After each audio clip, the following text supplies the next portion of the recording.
ദൈവനാമത്തിന് മഹത്വമുണ്ടായിരിക്കട്ടെ. അഖിലലോക Sunday school ദിനമായി ഇന്ന് ഞാൻ അധികമാരും സംസാരിക്കാത്ത എന്നാൽ ദൈവഹൃദയത്തോട് ചേർന്ന് നിൽക്കുന്ന ഒരു വിഷയത്തെക്കുറിച്ച് സംസാരിക്കാൻ ആഗ്രഹിക്കുന്നു. കുട്ടികൾ ദൈവരാജ്യ ശുശ്രൂഷയിൽ പങ്കാളികൾ. ആദ്യമായി ഒരു നിമിഷം നമുക്ക് പ്രാർത്ഥിക്കാം. ദൈവമായ കർത്താവേ, ഇന്നത്തെ ദിവസത്തിലെ രാവിലെ സമയത്തിന്റെ സ്തോത്രം. ദൈവമേ, ഞങ്ങൾക്ക് പള്ളിയിൽ ആരാധനയ്ക്കായി ഒത്തുകൂടാൻ തന്ന കൃപയ്ക്കായിട്ട് സ്തോത്രം. ദൈവമേ, ഇപ്പോൾ ഈ അടിയിൽ വചനം സംസാരിക്കാൻ പോകുന്നു. അങ്ങനെയുള്ള സംസാരിക്കണമേ. ആമീൻ. പലപ്പോഴും നാം ചിന്തിക്കുന്നത് ശുശ്രൂഷ എന്നത് മുതിർന്നവർക്കുള്ളതാണെന്നാണ്. അധ്യാപകർ, നേതാക്കൾ, മൂപ്പന്മാർ. എന്നാൽ യേശു നമുക്ക് അതിൽ ആഴമേറിയോട് കാണിച്ചു തന്നു. അവൻ കുഞ്ഞുങ്ങളെ തന്റെ അടുക്കിലേക്ക് വിളിച്ചു, അവരെ മാറണച്ചു. എന്നിട്ട് ഇപ്രകാരം പറഞ്ഞു, ശിശുക്കളെ എന്റെ അടുക്കിലേക്ക് വരുവാൻ വിടുവീൻ, അവരെ തടുക്കരുത്. ദൈവരാജ്യം ഇങ്ങനെയുള്ളവരുടെ തന്നെയോ. മത്തായി 19:14. അതിനർത്ഥം കുട്ടികൾ ദൈവരാജ്യത്തിന്റെ ഭാവി അംഗങ്ങളാണെന്നല്ല, മറിച്ച് അവർ ഇപ്പോഴും എപ്പോഴും അതിൽ പങ്കാളികളാണ്. അവരുടെ നിഷ്കളങ്കതയാൽ, സ്നേഹത്താൽ, വിശ്വാസത്താൽ ദൈവിക സ്വഭാവം ലോകത്തിന് വെളിപ്പെടുത്തുന്നതിൽ അവർ മുഖ്യ പങ്ക് വഹിക്കുന്നു. മറ്റൊരിടത്ത് ഇപ്രകാരം പറയുന്നു, മുൻപേ അവന്റെ രാജ്യവും നീതിയും അന്വേഷിക്കുകയും അതോടുകൂടി ഇതൊക്കെയും നിങ്ങൾക്ക് ലഭിക്കും. മത്തായി 6:33. വേറൊരിടത്ത് ഇപ്രകാരം പറയുന്നു, ബാലൻ നടക്കേണ്ടുന്ന വഴി അവനെ അഭ്യസിപ്പിക്കാം, അവൻ വൃദ്ധനായാലും അത് അവനിൽ നിന്ന് വിട്ടുമാറുകയില്ല.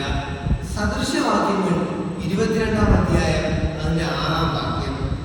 ഇതിൽ നിന്ന് നാം മനസ്സിലാക്കേണ്ടത്, കുഞ്ഞുങ്ങളെ അവരുടെ ചെറുപ്രായത്തിൽ തന്നെ സൺഡേ സ്കൂളുകളിലും ആരാധനയിലും മറ്റ് ദൈവിക ശുശ്രൂഷയിലും പങ്കെടുപ്പിക്കുന്നതിലൂടെ അവർക്ക് ലഭിക്കുന്ന ദൈവിക മൂല്യങ്ങൾ അവൻ വൃദ്ധനായാലും അവനിൽ നിന്ന് വിട്ടുമാറുകയില്ല. എന്നാൽ ഇന്ന് സൺഡേ സ്കൂളുകളിൽ പോലും പങ്കെടുക്കാതെ ട്യൂഷനും മറ്റു തിരക്കുകളുമായി കുട്ടികൾ ദൈവരാജ്യത്തിൽ നിന്ന് വഴിതിരിക്കപ്പെട്ടു പോകുന്നു. ഇപ്പോൾ ഒരു പക്ഷേ അവർക്ക് തന്നെ മാർക്കും ജോലിയും ഒക്കെ ലഭിച്ചേക്കാം. എന്നാൽ ഇതുപോലുള്ളവരുടെ ഭാവി ജീവിതം പലപ്പോഴും പരാജയമായിരിക്കും.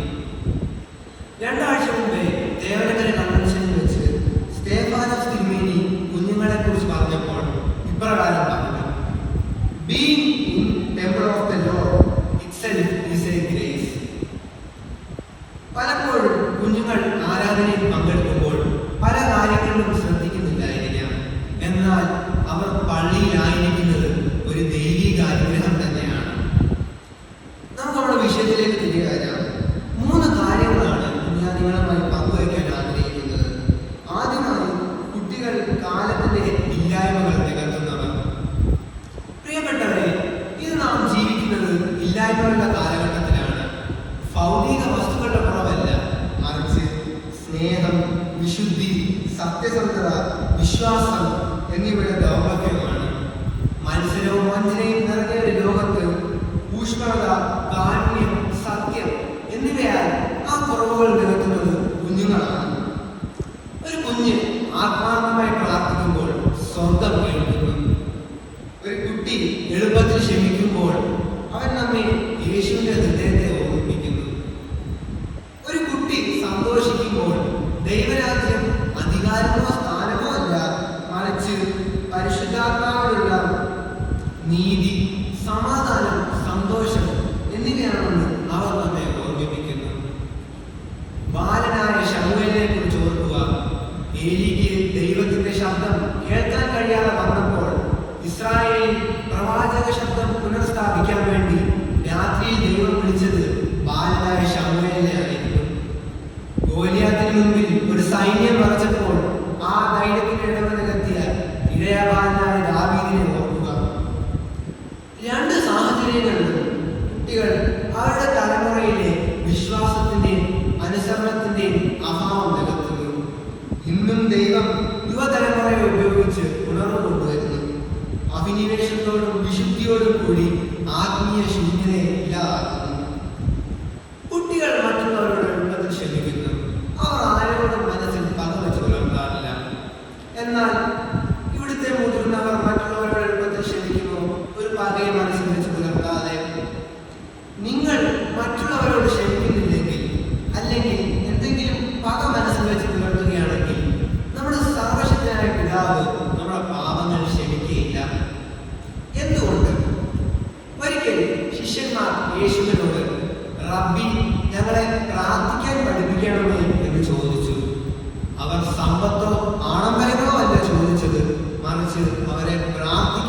പഠിപ്പിക്കണമേ എന്നാണ് ചോദിച്ചത്. അതിന് യേശു ഇപ്രകാരം മറുപടി പറഞ്ഞു, നിങ്ങൾ ഈ വണ്ണം പ്രാർത്ഥിപ്പീൻ: സ്വർഗ്ഗസ്ഥനായ ഞങ്ങളുടെ പിതാവേ, നിന്റെ നാമം വിശുദ്ധീകരിക്കപ്പെടണമേ, നിന്റെ രാജ്യം വരണമേ, നിന്റെ ഇഷ്ടം സ്വർഗത്തിലെ പോലെ ഭൂമിയിലുമാകണമേ. ഞങ്ങൾക്ക് ആവശ്യമുള്ള ആഹാരം ഞങ്ങൾക്ക് തരണമേ. ഞങ്ങളുടെ കടക്കാരോട് ഞങ്ങൾ ക്ഷമിച്ചിരിക്കുന്നത് പോലെ ഞങ്ങളുടെ കടങ്ങളും ദോഷങ്ങളും ഞങ്ങളോട് ക്ഷമിക്കണമേ. അത് എന്ന് പറഞ്ഞാൽ നമ്മൾ ഇൻഡയറക്റ്റായി കർത്താവിനോട് ഇപ്രകാരം പ്രാർത്ഥിക്കുന്നു: കർത്താവെ, ഞങ്ങളുടെ കടക്കാരോട് നിങ്ങൾ ക്ഷമിക്കാൻ, ഞങ്ങളുടെ കടങ്ങളും ദോഷങ്ങളും ഞങ്ങളോട് ക്ഷമിക്കരുത്. നമ്മളൊരു ദിവസം കുറഞ്ഞത് 4 മുതൽ 5 തവണയെങ്കിലും ഈ പ്രാർത്ഥന ചൊല്ലാറുണ്ട്. എന്നാൽ നമ്മൾ മറ്റുള്ളവരോട് ക്ഷമിക്കുന്നില്ലെങ്കിൽ, അല്ലെങ്കിൽ എന്തെങ്കിലും പക മനസ്സിൽ വെച്ച് പുലർത്തുകയാണെങ്കിൽ, പിന്നെ ദൈവം നമ്മുടെ പാപങ്ങൾ എങ്ങനെ ക്ഷമിക്കും? പ്രിയപ്പെട്ടവരെ, ദൈവത്തോട് അടുക്കാനും മറ്റുള്ളവരുടെ പാപങ്ങളും ദോഷങ്ങളും നാം ക്ഷമിക്കുകയും സ്വയം ശുദ്ധീകരിക്കുകയും ചെയ്യേണ്ട സമയമാണിത്. അപ്പോൾ ഞാനിവിടെ പറയാൻ ശ്രമിച്ചത് ഇത്ര മാത്രം. ലോകത്തിൽ കുറവായിട്ടുള്ളത് ദൈവം പലപ്പോഴും ഒരു കുട്ടിയുടെ ലളിതമായ വിശ്വാസത്തിലൂടെ നികത്തുന്നു. രണ്ടാമതായി ഞാനിവിടെ പറയാൻ ആഗ്രഹിക്കുന്നത്, കുട്ടികൾ ഉള്ളതിനെ ഉള്ളതുപോലെ നൽകുന്ന നിഷ്കളങ്കത.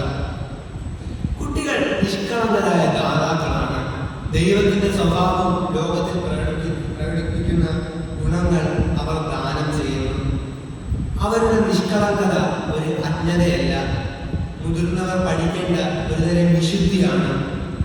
യേശു മത്തായി 18:3 പറഞ്ഞതുപോലെ, നിങ്ങൾ തിരിഞ്ഞ് ശിശുക്കളെ പോലെ ആയി വരുന്നില്ല എങ്കിൽ ദൈവരാജ്യത്തിൽ കടക്കയില്ല. കുട്ടികൾ ഭയമില്ലാതെ വിശ്വസിക്കുന്നു, അവർ വേഗത്തിൽ ക്ഷമിക്കുന്നു, അവർ എളുപ്പത്തിൽ വിശ്വസിക്കുന്നു. ദൈവം നമ്മൾ ഓരോരുത്തരിൽ നിന്നും കാണാൻ ആഗ്രഹിക്കുന്നത് അത്തരമൊരു വിശ്വാസമാണ്. ഞാനൊരു ചെറിയ കഥ പറയാം. ഒരിക്കൽ ഒരു പുരോഹിതൻ ഒരു കപ്പൽ യാത്ര നടത്തുകയുണ്ടായി. അദ്ദേഹത്തിന് ദൂരെയുള്ള ഒരു സ്ഥലത്തായിരുന്നു പോകേണ്ടത്. അങ്ങനെ അദ്ദേഹം കപ്പലിലെ ഫോർമാലിറ്റീസ് എല്ലാം തീർത്ത് തന്റെ സീറ്റിനടുത്തേക്ക് വന്നു. തൊട്ടപ്പുറത്ത് ഒരു ബിസിനസ്സുകാരനെ ഇരിപ്പുണ്ടായിരുന്നു. അവർ രണ്ടുപേരും തമ്മിൽ സംസാരിച്ചു, പരിചയപ്പെട്ടു.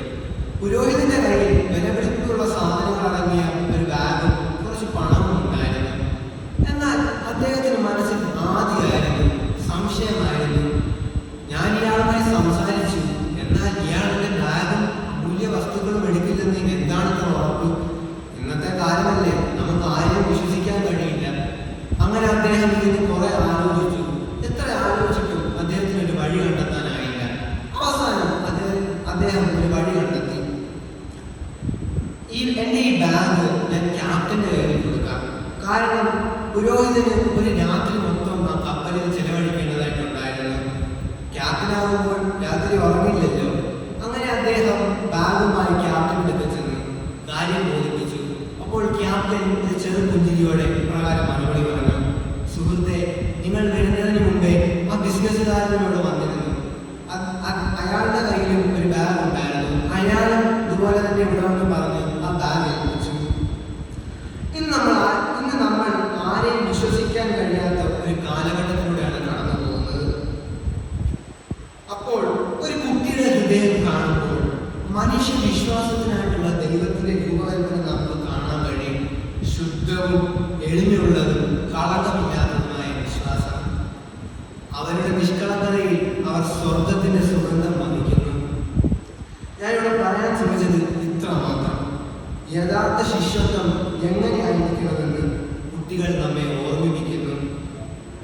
വിശ്വസിക്കുക, ക്ഷമിക്കുക, ഉപാധികളില്ലാതെ സ്നേഹിക്കുക.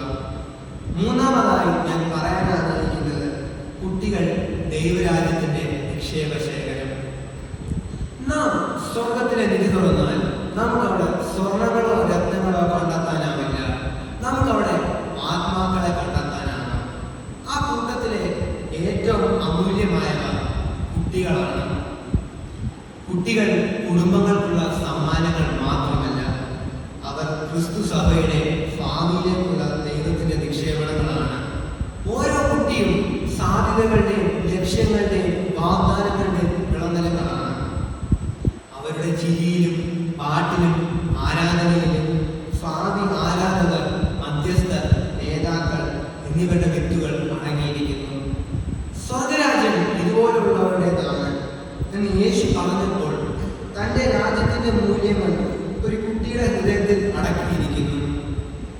എളിമ, വിശ്വാസം, സന്തോഷം എന്നിവ ഏറ്റവും നന്നായി കുഞ്ഞുങ്ങളിൽ പ്രതിഫലിക്കുന്നുവെന്ന് യേശു പ്രഖ്യാപിച്ചു.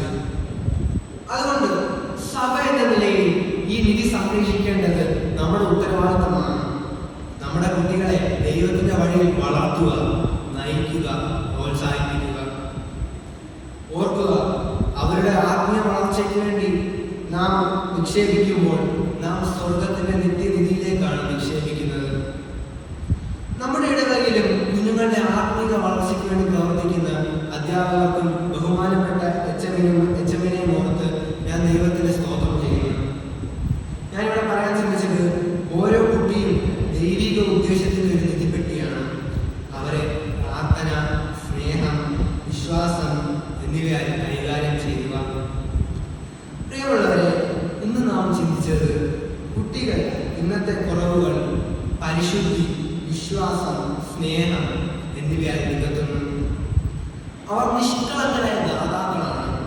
ക്രിസ്തുവിന്റെ ഹൃദയം നമുക്ക് കാണിച്ചു തരുന്നു. അവർ ദൈവരാജ്യത്തിന്റെ നിക്ഷേപമാണ്. സഭയുടെ ഭാവി അവരിൽ വഹിക്കപ്പെടുന്നു. ഒരു കുട്ടിയിലൂടെ ദൈവത്തിന് ചെയ്യാൻ കഴിയുന്നതിന് ഒരിക്കലും നാം കുറച്ചു കാണരുത്. നമുക്ക് അവരോട് പ്രാർത്ഥിക്കാം, അവരെ പ്രോത്സാഹിപ്പിക്കാം, അവർക്ക് സേവനം ചെയ്യാനുള്ള അവസരങ്ങൾ നൽകാം. കാരണം യേശു തന്നെ പറഞ്ഞു, ശിശുക്കളുടെയും മുല കുടിക്കുന്നവരുടെയും വായിൽ നിന്ന് നീ സ്തുതി കൽപ്പിച്ചിരിക്കുന്നു. സങ്കീർത്തനം 8-ാം അധ്യായം 2-ാം വാക്യം. ഒരു സഭ എന്ന നിലയിൽ നമ്മുടെ വീടുകളിലോ സൺഡേ സ്കൂളുകളിലോ മാത്രമല്ല, ദൈവരാജ്യ ശുശ്രൂഷയിലും നമ്മുടെ കുട്ടികൾക്ക് ഇടം നൽകാം. തീർച്ചയായും അവർ നാളത്തെ സഭയല്ല, അവർ ഇന്നത്തെ സഭയാണ്. ഇത്രയും പറഞ്ഞുകൊണ്ട് ഞാൻ എൻ്റെ വാക്കുകളെ നിർത്തുന്നു.